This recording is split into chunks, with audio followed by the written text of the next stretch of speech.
শুরুতেই বলছিলেন ৬০০-র মতো এজেন্সি আছে, রাইট? হোম কেয়ারের। জি। তো এই এজেন্সিগুলোর কি হবে?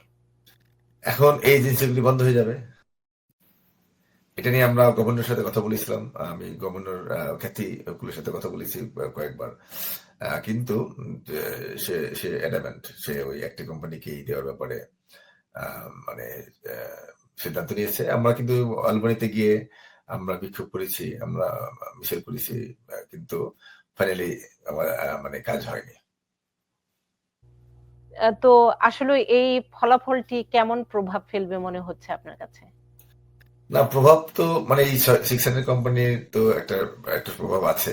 যারা অনেকে আছে যে মাত্র ১ বছর আগে ব্যবসা শুরু করেছে, অফিস নিয়েছে, স্টাফ নিয়েছে, ইনভেস্ট করেছে। দেখা গেল যে তারা এখন তো লুজার। সেদিক থেকে তো অবশ্যই আমরা মানে তাদের